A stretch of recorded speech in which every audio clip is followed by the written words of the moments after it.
Right. So officially, good morning and welcome everyone to our 2025 forum for May of 2022. And my name is Yana Theodoro. For those who don't know me, I'm with the Pleasanton Chamber of Commerce. And you're used to seeing Steve Van Dorn. He has retired since his last meeting here, and our new CEO will join us next month, James Cooper. He'll be getting started here in a few weeks. So we'll welcome him to our 2025 meeting next month. But today I'm really excited to have Lori Souza with us. She's the board chair of the Tri-Valley Conservancy. And everyone is really excited about this presentation. This one's a fun one for everyone. So welcome, Lori. Thank you. Glad to be here. And I'm going to go ahead and share my screen here and we'll get started.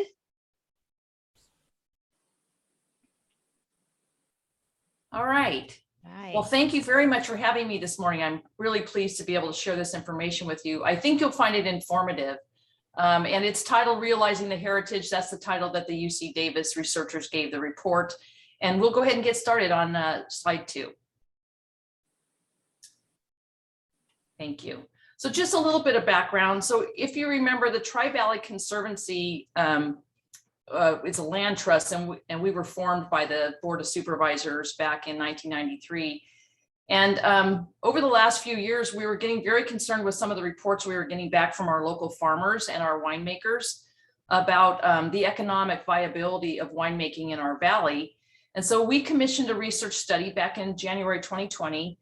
And we asked the UC Davis researchers to do it because, you know, it's a very credible source. So the purpose of the study was to create what we considered an impartial assessment of the economic viability of our Livermore Valley wine region, because we were wanting to understand better the kind of the past, present, and the future economics. And we wanted to identify measurable and achievable goals to support what we're trying to grow here. And we really wanted to build broader public understanding of TVC strategies and our relationship to the full implementation of the South Livermore Valley Area Plan. So that was really the purpose of us commissioning the study. So on the next slide, thank you. Just want to remind you a little bit about who we are. I mentioned that we were founded over 25 years ago, and it's our job to help protect and preserve the South Livermore Valley Area Plan, which is an agricultural preserve. So we're an agricultural land trust, which makes us a little different than other land trusts in the area. One of our goals is to achieve critical mass of 5,000 vineyard acres, and we wanted this region to be recognized for its premier wine growing capabilities.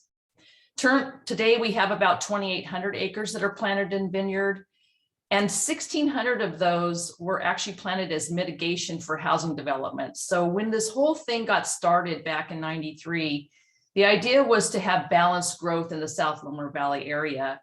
And remember, South Livermore Valley is not just Livermore City Central, but also Pleasanton and actually parts of Sunol. But about 1,600 acres were planted under vineyard in exchange for allowing some housing development to go in. So the whole Ruby Hill development, the South Livermore Valley area called the Vineyard Estates, a lot of those areas, Eagle Ridge, were all planted with mitigation vineyards. And the TVC is committed to the successful implementation of the South Livermore Valley Area Plan. And we really would like to achieve this 5,000 acres, because without that, it's really not economically viable. So on the next slide,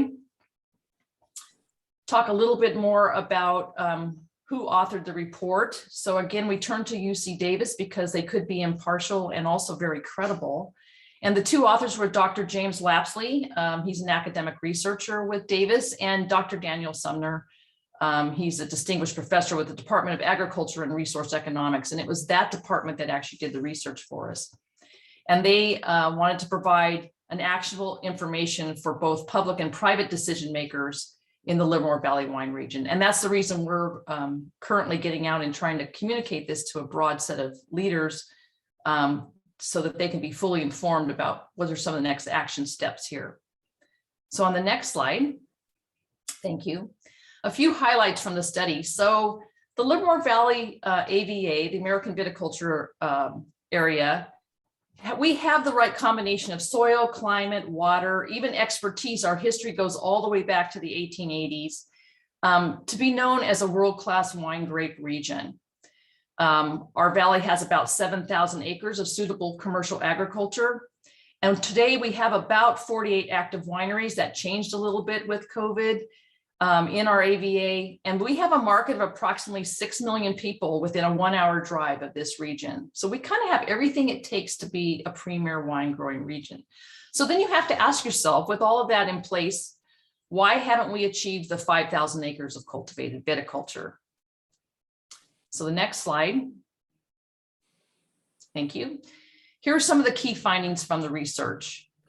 Our AVA does not have a reputation to distinguish it from other regions, grape growing regions in the coastal area. So we have, I said, about 2,800 acres, which only makes up 2.3% of California's vineyards that have a similar climate and requisite conditions to grow grapes. So we are part of, it's kind of a set of concentric circles. So the largest AVA is the Central Coast area. We're a part of that. And within that, we're part of the San Francisco Regional AVA. And within that, we're the Livermore AVA. So there's kind of these concentric circles. So our winemakers can actually label their wines Central Coast, they can label them San Francisco, and they can label them Livermore AVA. So our grapes come from about 125 vineyards. About 104 of those are actually less than 20 acres. And we're going to talk a little bit about why that's very difficult to make it economically viable. About 22 of our 48 Livermore wineries produce less than 2,000 cases a year. That is considered a very small wine production. I would even call that micro. 2 of our wineries, both Wentink and Cannon, as you know, are quite large, and they have national distribution networks. And then our region kind of lacks the infrastructure to support agritourism. And what our farmers are learning all over the state of California and even across the nation is that agritourism is becoming a very important part of the economics of healthy farming, if you will. In order to get all the numbers to pencil out, you need to kind of combine your farming operations with some tourism. So many of our independent vineyards were actually not profitable in 19 and 20. And I do want to point out, I'm talking about the vineyards, not necessarily the wineries. And 2/3 of our current vines will be removed by 2030 unless we take some action. And that's because our vineyards are aging. They're already 25 to 30 years old. It's time to turn the crop. And the question for the farmers are, do I replant grapes? Because it's the economics right now are not really working out. Thank you. So we had the researchers take a look at a couple of benchmark regions. One of them was Santa Lucia because they're similar in acreage to us. And they've been very successful because they focused on a particular varietal. So years ago, they decided to focus their plantings on Pinot Noir, and they have now established themselves as a significant premium area for that particular varietal. And that's worked out really well for them. They have major wineries with national distribution networks, which is a little different than ours. As I mentioned, we only have 2. And then in their region, they paid very close attention to the profitability about how they laid out their vineyards and how they harvest. And they have a more medium-sized wineries of about 50 acres in size. And just as a reminder, we have about 80% of our vineyards are 20 acres or less. And so that makes it just, the economies of scale on that are just more difficult. Where is Santa Lucia Highlands? It's south of us. It's near Monterey. The other region we looked at is Temecula. This is in Southern California, just north of San Diego. And they're similar to us in that they have a lot of small wineries like we do. And years ago, they decided to plant grapes in exchange for citrus because it used less water. And they have a little bit more favorable zoning in their particular county. And they've made a big investment in agritourism. So they have a lot more event centers, restaurants, bed and breakfasts. And they have about a $20 million market base, if you will, from the Southern California area. And I don't know if any of you have been down to Temecula. I was there before COVID, several years before COVID hit. And in those days, they would bring in bus loads of people every weekend from the LA area. And it's where people would spend their weekends in the quote, the wine region. And it's actually grown quite well without a lot of heavy capital investment in their area. So what do we need to do to revitalize our area? I think we need to provide economic justification to replant the 1,600 mitigation acres in order to sustain our current acreage. I mean, remember, we're trying to get to 5,000 acres and we're at about 2,800. And to achieve that critical mass of vineyard, we need to attract some outside investment into our prime farmland. So the good news is that our farmers are inclined to replant their grapes. They would like to, but we're really not commanding the price per ton that we could based on the quality of our grapes. And so we need to do some things to help better establish our reputation for the quality of the grapes we have, and then also to attract some investment in some of the larger parcels so that it's economically more viable to harvest. So we're recommending that we enhance the wine tourism by adding more agriculturally related visitor attracting retail. And that means a resort, hotel, and spa. And there is some acreage available for that. And we're working with the county right now to do some minor adjustments to the zoning that would be more attractive to investors in this area. We could, in fact, support more bed and breakfast, although those really don't pencil out as well as some of the larger establishments. You need almost 30 beds or more to actually have it kind of pencil out in the area. And we could attract more tasting rooms. We need to improve the overall consistency and quality of our local wines. So because we have a lot of smaller producers, quality can be an issue. It isn't always. But we're working with our smaller winemakers to help them with their methodology and techniques in order to improve the overall consistency from year to year.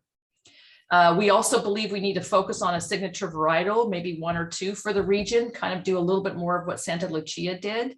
Today, most of our acreage is planted under either Chardonnay or Cabernet Sauvignon. And even though those two varietals are quite lovely and we produce beautiful wines with those grapes, we can't compete against places like Napa for Cabernet Sauvignon. They have locked up that, their reputation and that varietal. So we're looking at grapes like Cab Franc and Sauvignon Blanc. We're actually famous for our Sauv Blanc. And Cab Franc actually works really well in this region. It ripens a little bit earlier than Cabernet Sauvignon. And because of climate change over the last 30 to 40 years, our region has actually grown a little bit cooler. And it's taking a lot longer for the Cabernet Sauvignon to ripen. It's staying on the vine into November, which makes it really difficult because sometimes you're not getting enough sun that late in the year to actually fully ripen the fruit. And then we want to attract some mid-sized wineries. So when the architects of the Southlamer Valley Area Plan thought about what it would take to make this a prime wine growing region and economically viable, what they were thinking about was everything from small to very large wineries. And we had a couple of very large wineries, and we still do. And we've grown significantly in the small category, which in the industry is anything about 40,000 cases or less per year. But we don't have anybody in that mid-size area. And that's really what we need to attract in order to create a full balance, if you will, in the marketplace. And then we need to clarify some land provisions and align them more fully with the Southlamer Valley Area Plan goals. And we're currently working on that. So what are we doing to address the infrastructure issue? We're working with the city of Livermore to extend the sanitary sewer line. And I know that isn't very sexy, but that's really very important. So a sanitary sewer line for the waste streams, the wastewater that comes off of wine production is essential. In order for us to attract a couple of mid-sized wineries, we have to allow them a way to get rid of their waste streams. And the county is not going to allow us to do that with septic. And it's not affordable for the operation to build their own processing plants. And so we have an opportunity in November. There'll be an initiative on the ballot for the Livermore voters to extend the sewer line out into the Southlamer Valley. It would run down Tesla Road onto Greenville, and that would allow all of those operations along that line to tap into the sewer line for their waste streams. Today, some of our small wineries are actually having to truck their wastewater away when they're done with production. That's a very expensive method to remove the waste streams. So by doing this extension, we would enable the expansion of cultivated ag and provide opportunities for visitor attracting improvements, because that sewer line would also help to attract a wine country a hotel spa as well. And it would provide critical infrastructure, as I mentioned, infrastructure to attract a medium-sized winery. And it would also support the whole agritourism vision for the area. We also want to partner with the Wine Growers Association to establish a wine quality alliance. We've already done that. We have hired a winemaking consultant. They work with a lot of our small producers to help them improve the consistency and the quality of the wine that they're producing. And also it becomes a resource actually for all of our winemakers, but it was become especially important for our smaller producers. And then finally, as I mentioned, we have drafted some amendments to the Southlamer Valley Area Plan. These are considered technical amendments, but the language changes could help to attract these mid-sized wineries that we talked about, as well as a resort spa. And we've actually been working with LAFCO to take a close look at the efficacy of the Measure D that was also passed close to the same time as the Southlamer Valley Area Plan, and to take a deep dive into the impacts of the Southlamer Valley Area Plan, and to look closely at how well it's worked. Has it been effective? And the Measure D study has shown that Measure D did drive some of the impacts they were looking for, which was to move housing into the core of the cities and not in the rural areas. And that in fact has happened in the last 25 years. But Measure D has also put in place some zoning requirements that made it difficult for us to attract medium-sized wineries. So we're working on those studies and helping to inform the board of supervisors so that maybe we can make some minor changes to the zoning to help change the economic viability in the region.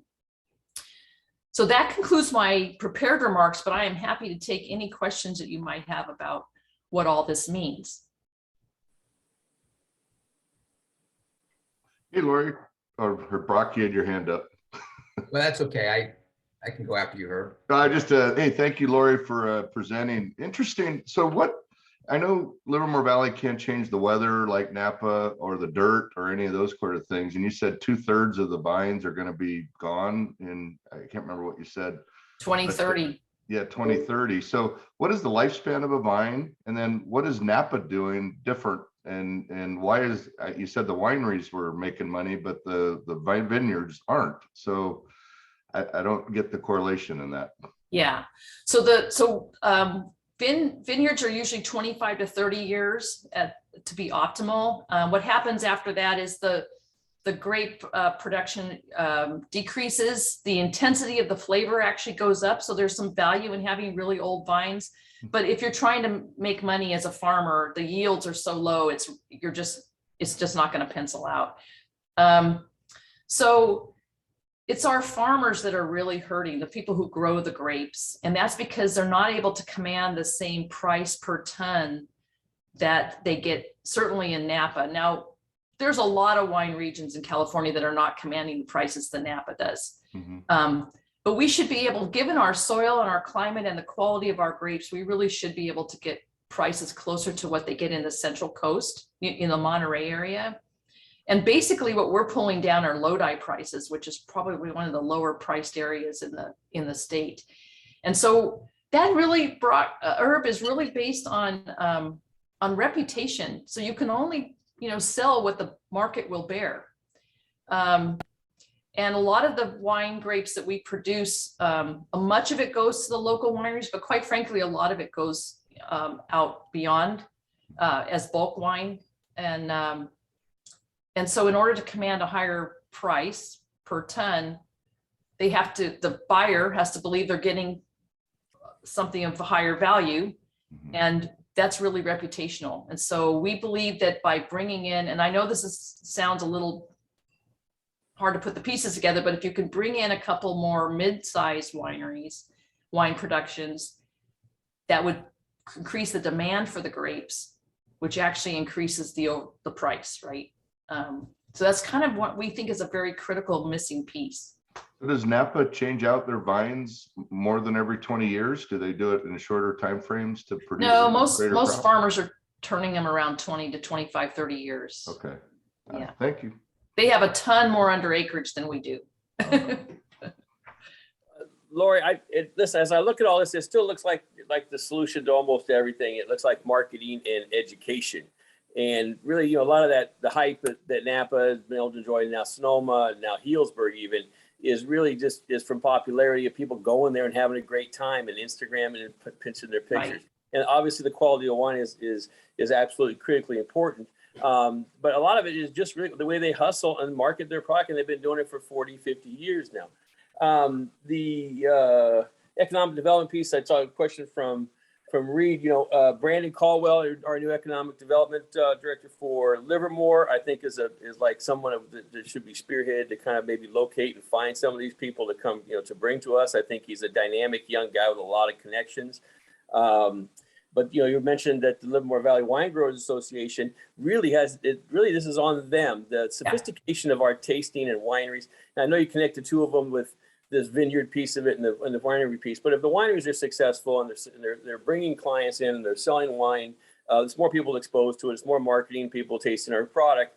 And then as we hype and produce it, the spa hotel thing, is a tired conversation that's been gone over and over and over. The fact that we don't have 4 or 5 locations out there, not 1 or 2, we're going to do one to the spa, it's not going to really help us. We need to make it a destination. We are not a destination. Livermore is not a destination where people go and spend days and weeks and times. Generally, they're going out there for events. Thank you, Reed, and all that she attracts for us. But really, we need more places like that. I would say that are doing those type of events, that we bring those kind of people who stay for the weekend and who spend money in Livermore and all the places. And again, I know this is a vineyard conversation and it's about conservancy, but all that popularity helps bring a higher price for wine. It makes it a more palatable product to sell and easier to produce and bring people here to enjoy it. Bill, very well said. I agree completely. I think Livermore Valley Wine Growers Association had struggled for a couple of years. I think they're back on track. They've got a better economic model in place now with the Wine Heritage District. So they'll have a better stream of revenues to do their work. But have to say that the wine growers themselves and the vineyards they need to up level their product and their sophistication of how they present their products to the clients, to the general public. And that will in itself, it helped their reputation. But a lot of it's, when we deal with them, when we're marketing and those kinds of pieces of it, you can just tell that the piece of it is just the sophistication. These are ranchers, farmers, and ag people. They're fantastic at doing what they do. But marketing their products is not one of their primary, it's never been one of their kind of things, right? Yeah. Real great wine. I think you're right. And I just let me add real quick. So this is why the infrastructure is so important. So in order to get, so I'm not talking about the downtown hotel that Livermore has been struggling with forever. I'm actually talking about a resort that would be up near McGrail and Poppy Ridge Golf Course. And that's why that infrastructure is so important, because without that sewer line, we're not going to get a developer to come in and build a resort hotel. So we believe that we're putting the right infrastructure in place and the right zoning. We're working with the county on some of the zoning rules. And we think we are going to be able to attract a developer. That is a beautiful prime spot. And once you start to get these puzzle pieces in place, I think we can become a destination. I agree with you completely. I don't think we are today. I think we have some of the fundamental pieces that could come together. But this is a wake-up call. What we're hearing from the farmers. So think about what would happen if you lost 1,600 acres of vine in the next 3 to 4 years. This is not going to be as an attractive place to visit. Yes, please. Okay, Lori, that was an excellent presentation. Thank I you. really like the policy direction that you're going with the Tri-Valley Conservancy. I think in the first instance, getting those 1,600, and I thought it was a little more than that, acres planted was fundamentally, it was funded by the housing and winery growth. That was what drove that whole thing. For every acre that went into housing or winery development, they had to essentially get a conservation easement and plant an acre of wines, and for every single housing unit out there, they had to plant. So the economics really never did quite support planting a vineyard to, in the Livermore Valley. So it's clearly going to need the help. And I think your idea on the infrastructure and getting those Temecula style wine country commercial to help in effect fund that and draw attention and value to the wines here is the only way to go. Now you're no longer, you can't force a developer to do it, so you actually have to work with these owners. Right. And I think early on, that was the right vision to motivate, if you will, and get Oh, it worked. Yeah, get acreage planted. One of and you'll see this in the report, one of the mistakes, if you will, that was made was there wasn't maybe enough time spent on the varietals planted. So at the time they ended up planting a lot of Merlot and Cabernet Sauvignon, which is, they're both beautiful grapes. But today, if we were going to look at it, we would be encouraging the farmers to plant Cab Franc and Sauvignon Blanc. Reed, before you go, you've asked what would it take to attract mid-sized wineries? We believe you have to have large contiguous acreage. A mid-sized winery is not going to be attracted to 20-acre parcels. So we do have some large 100 and greater acre parcels that are available, but we do believe that this sewer line is very important, because what's going to hold them up is what are they going to do with their waste stream? So if you bring in a mid-sized winery, or if you want to bring in a mid-sized winery, they're going to look at, can I afford the acreage? What am I going to get price per ton when I go to sell my grapes? And what am I going to do with my operational waste streams? And if I can't put in septic and I can't afford to build my own processing plant, if I can tap into a sewer line, that's huge. So we're kind of doing a field of dreams. We're kind of trying to put the infrastructure in. We got the land available now, so we'll build it. Will they come? I think so. Yeah. Napa is out of land. There's no place in Napa you can build a mid-sized winery today. And so where else are you going to go in the state that has the prime elements of wine growing that we have here? You have to have, you can't move the soil around. You've got to go to a place that has the soil and the climate and the water and the expertise. And we have all three of those, four of those things. So I think it can happen. I'm really actually very optimistic, even though our report sounds a little bit pessimistic. I'm actually very optimistic, but we have to take action, and we have to take action now. And so I am looking to our community leaders to help us take these necessary steps. Brock, you've had your hand up. Yeah, thank you. Thank you, Lori. Thanks for your presentation. Two questions. One is about the mitigation acreage. Are those acreages for the planting of grapes, are they zoned for that in perpetuity, or is there a period of time at which they can then, the HOAs or whoever owns those, can do something else with them? That's my first question. So they have conservation easements on them. They are conserved into perpetuity. They do not have to grow wine grapes. They're conserved as Open space? or agricultural land. Oh, But a farmer can choose not to farm. got it. So And it in could go, yeah. In most of those cases, are those owned by the HOA or where they were built, or were they turned over to, who owns them? So a lot of times they're owned by individual families because they were divided into 20-acre parcels, and those actually become a little bit hard to harvest because 20 acres, all broken up is less efficient than 100 acres, 100 contiguous acres. That said, a lot of these farmers are inclined to replant. I mean, they want to. They're like, well, if I could just get the numbers to work, I'd be inclined to keep it under grape. Right. But they're not going to, it's so planting a vineyard is very capital intensive. You amortize the cost over, 25 to 30 years. But before they make that next investment, they're going to want to know that there's some economic viability to it. And that's what we're trying to help demonstrate during this critical period. Yeah, Mark, good morning. Morning. Hey, a couple things. One, after 2 years and 2 months of Zoom, I don't know how to raise my hand other than this way. Sorry. Anyway, and I'm so impressed. I mean, Herb is in the chat room and I don't know how to do that either. I wanted to make a suggestion. This is the report, Realizing the Heritage. I thought there might be a quiz this morning, so I decided to peruse it. And once I got into it, I read it cover to cover. It's really, really fascinating. Yeah. There's a great history in here. And the early pioneers remind me a lot of chamber members. I mean, they were dreamers and innovators and hardworking entrepreneurs, and they succeeded wildly. 100 years ago, there was 1,000 more acres of grapes in the Livermore Valley than there are today.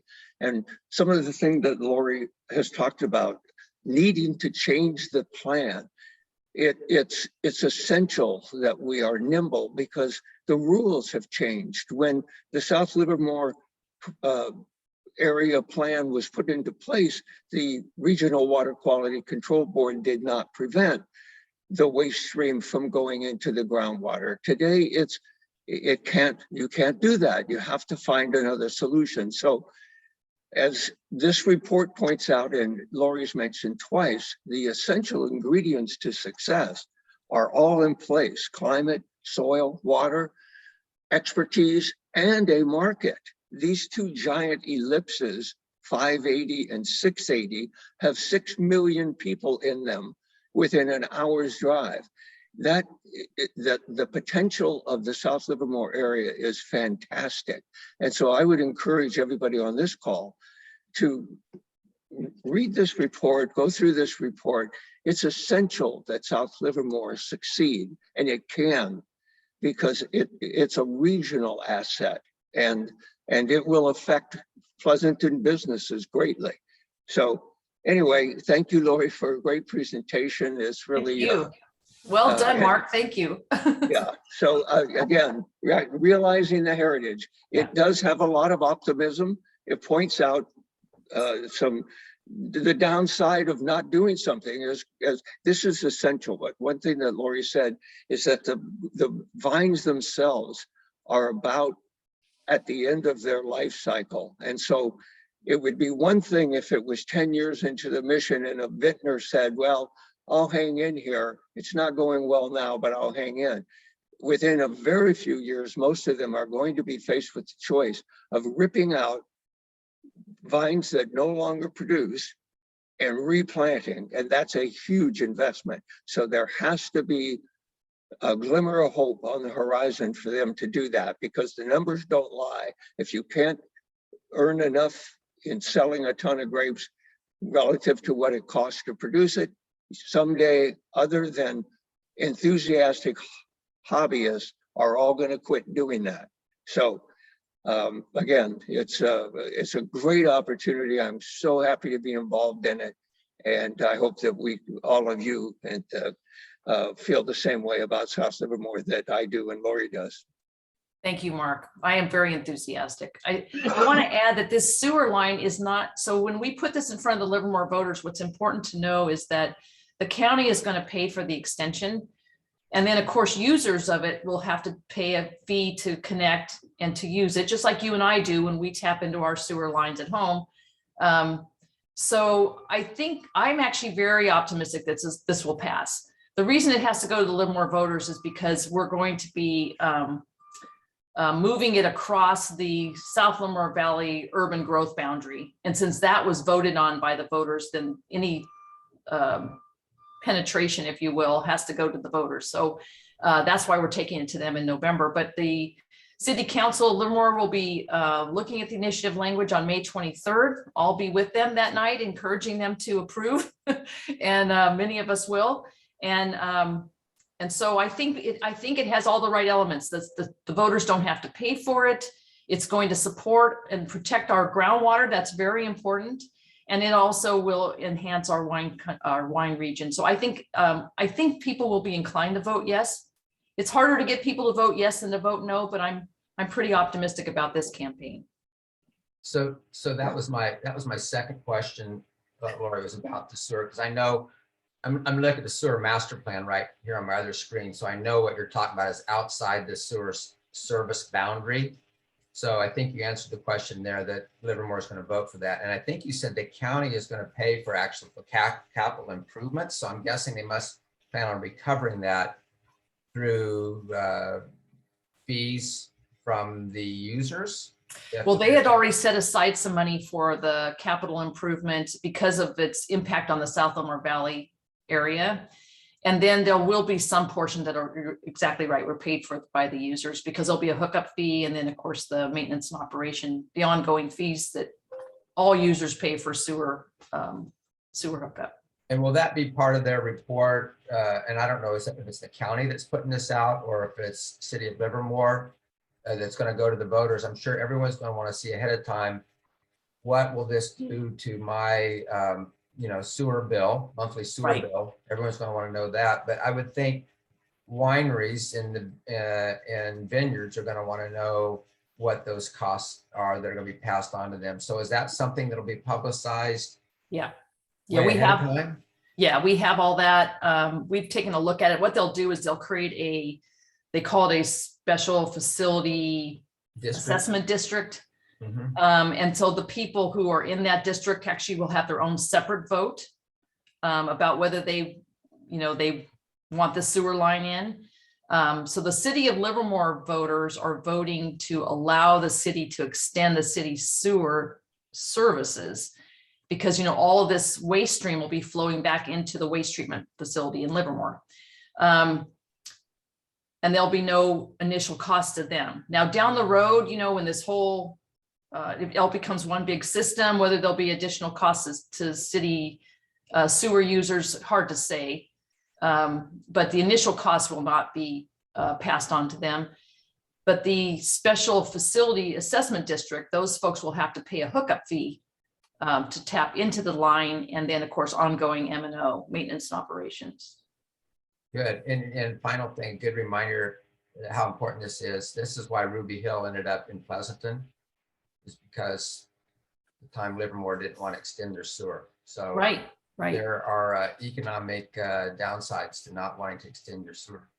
Exactly. I think, like I said, I think it's a compelling request because it does protect our groundwater. Even the current operations, they're having to truck their water out.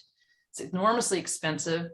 And then of course, if something goes wrong and you spill, it's going down into we're all getting that water, Livermore, Pleasanton, we're all sharing the groundwater. So we want to protect that. And we also want to make it economically viable for our wine growers. Yeah, plus it's a new source for reclaimed water, recycled water, right? Everybody's wanting more of that for their irrigation. So this would be a new source. Exactly. Yeah. Steve. So I have two questions. The first question is, if I'm one of these farmers that has a vineyard currently, what are the other crops that I'm potentially considering that have better economics than wine grapes at this point? So all of the initial investments are pretty steep. There's big capital investments. So let's say you wanted to pull out your grapes and put in olives. You could certainly do that. Also, there's been some farmers who've had some success with pistachio. But most nut crops are very water intensive, and so probably not a good idea. The beauty of olives is after about 10 years, you don't have to do as much irrigation. In fact, the irrigation goes quite light after 10 years, but you have that first 10 years of initial investment that you have to irrigate the trees. This region's soil is particularly suitable to grapes. we have this rocky kind of clay-like soil that the grapes really thrive in. Again, olives do well. Roses do spectacularly well in this soil. I don't think it's economically viable for us to put roses in. And like I said, some farmers are having some success with pistachios. Okay, and my second question is, relative to all the things that you've laid out that you're trying to do, have you identified a timeline against which you're trying to implement these things? Yeah, so most of it's a 3 to 5 year horizon. So we've been working closely with the city, and if it gets voter approval, we think the sewer line could get started as early as 2023. Or actually, I guess I heard the other day, late 2023, construction actually starting early 2024. The amendments to the Southlamer Valley Area Plan are actually in with the supervisors now. I'm actually expecting that to be done by the end of this calendar year. And I think even once there's approval of the sewer line and construction is underway, you can imagine there'll be developers that are interested. I mean, once you see shovel in the ground, you can start to get pretty serious about your own investments in the area. As you know, you might not know, but the city of Livermore is looking at their general plan. There'll be a general plan amendment that goes into place in the next year or two. And that also will afford some opportunity with picking up some more acreage, if you will, for viticulture. Okay. Okay, Pete, it's all yours. You're on mute. Okay, so I was working with Steve Kaltoff before, when the economics of wine wasn't affected by the South Livermore Valley, before the plan got adopted.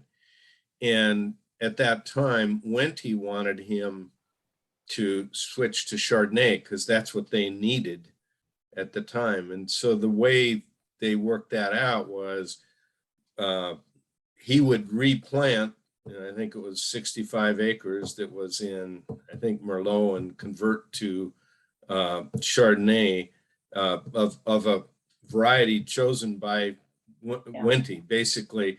But he had a contract, a 10-year contract that they would buy, every ton at X price. So he knew the economics would work out. That's why we need these kind of larger mid-scale wineries to make it work. The 20-acre guys are basically going to use the wines from their area. I would say, though, that the Phil Wente, by trying to take that whole area along Greenville Road, I guess there was 200 acres and he wanted to divide it into 20 acres. And he said, getting a lot of small wineries is basically the big key to kind of getting a wine region going. That's what was happening up in Napa. And I do think if you drive that road, there's a bunch of those 20-acre wineries, and they're, it appears quite successful. It's definitely, I think the number of wineries was up above 50, and there was nothing like that in the 1980s. Nothing. Exactly right. And I think Phil's right. He's still right. We do need these smaller wineries too, because to be a wine region, you want to, as an agritourism area, you want to bring people in and they want to talk to the winemaker and they want to taste a variety of different wines. And I think that's what we're certainly not advocating for reducing the number of small wineries we have. What we're saying is there's kind of this missing piece, this mid-size would give us that full balance that we need. We have the two very large, and then we have a lot of small and no mid-size. So we believe that the mid-size could do exactly what you've just described, and that is to create the demand for the grapes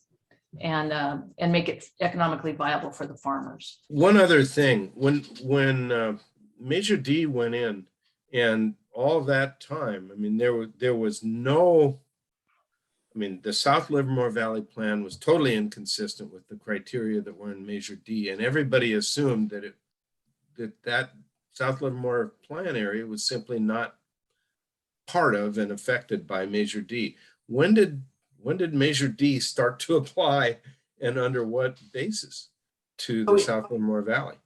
Measure D was passed by the voters subsequent to the Southlamer Valley Area Plan, and the Southlamer Valley Area Plan is exclusively carved out in Measure D. So we do have That's what I thought. some zoning that is different, separate. We've had to work over the years very hard with the county planners to remind them of that. So what happens is, so Measure D area is much bigger than the Southlamer Valley Area Plan, and the planners get used to working under Measure D. And then pretty soon, over time, they start to apply the same zoning to Southlamer Valley Area Plan. And we have to continually remind them, no, we're excluded from that.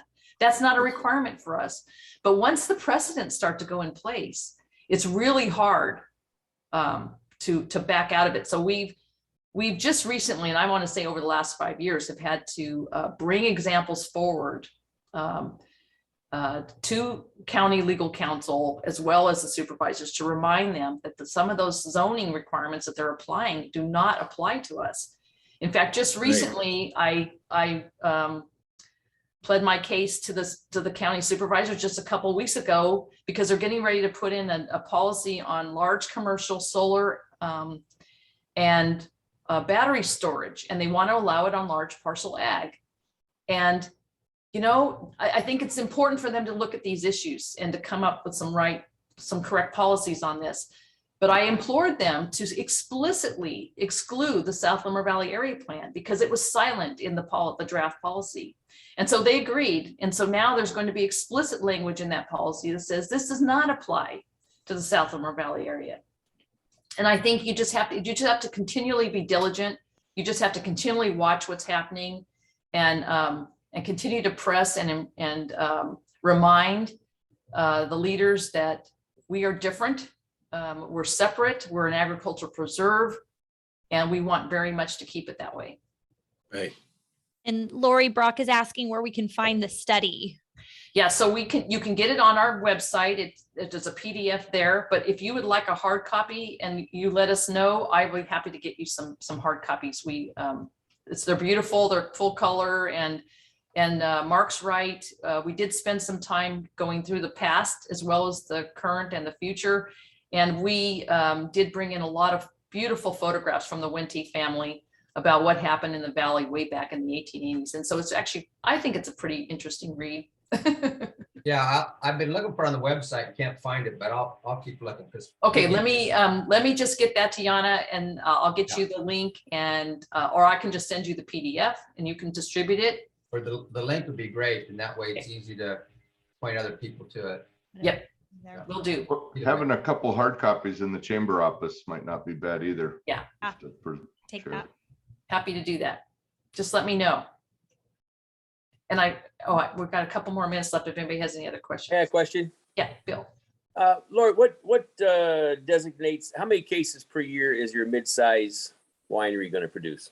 Mid-size is anywhere between 40,000 and I think a little over 100,000. So the large wineries are anything over like 120,000 cases. We're talking about cases. Yeah. Okay. Yeah, and then typically a large winery has a national distribution network. That's really one of the, I won't say criteria, but it's usually one of the measurements that you use. How big is Mid-size- Wente? How big is it? Yes. Oh boy. It's in the hundreds of thousands of cases per year. Oh, you got to remember a lot of their wine comes from Monterey. Yeah. So a lot of their production comes from the Monterey area. I see Black Tie Winery in Livermore someday. Yeah, you never know. I'm gonna break the code of ethics for black tie customers and tell you just an interesting, funny story about Jean Wente in the 80s and early 90s. And she was one of my early, customers that was really important to our success. And we used to pick her up, and she traveled all over Europe and Asia, selling their wines. And really, if you go on a cruise ship, almost anywhere in the world, you're going to find Wente wines. You're in the first class in Hong Kong, at the first class on Japan Airlines. They're serving Wente wine there. Yeah. And that was all from Jean, seeing that early market and early distribution. Yeah. I gotta tell you, so I was in Santa Fe just a week ago, and my husband and I were on his business trip, and they were serving, we were at the Hyatt Regency, and they were serving their house wine, and they served a Cabernet Sauvignon, and we're always interested, and the label said longevity. And I said, well, that's one of our Livermore labels. That's really interesting. So we turned it around to see, was it really the same winery? It is. So those of you who know Phil Long, he's our only African-American winemaker. But his wine's being served at the Hyatt Regency in Santa Fe. So there you go. Very cool. So, I'd any be other? excited to get Livermore recognition of Napa, and with our own clients, we promote Livermore. I just gotta tell you, it's once they've kind of been there, there's not that return kind of want to go. Once they've been to Myriad as well, and Concannon and but where's McGrail fall in this? Where's McGrail fall in number of cases per year? Are they in that 2,000 or more? No, they're around 20,000 cases. 20,000. Yeah, so they're considered a small winery, but not a micro. So, we have a lot of what I call micro wineries because they're making 2,000 cases or less. And they're lovely wines, and it's a really fun place to visit. But that doesn't take a lot of grapes. That doesn't take 1,600 acres of grapes to produce that kind of wine. So Interesting. And I'm sorry, one more question on McGrail and that 20,000 cases, and how much do they have planted in Livermore? And is all their wine coming from Livermore? I believe, I'm not sure, Bill. I believe the vast majority is all Livermore grape, but I can't say that for sure because there's a lot of winemakers will pick up grapes like in Santa Cruz or even Lodi as blending. They'll go for another varietal that isn't planted here. But I think the vast majority of what Mark Claren makes is coming from the Livermore AVA.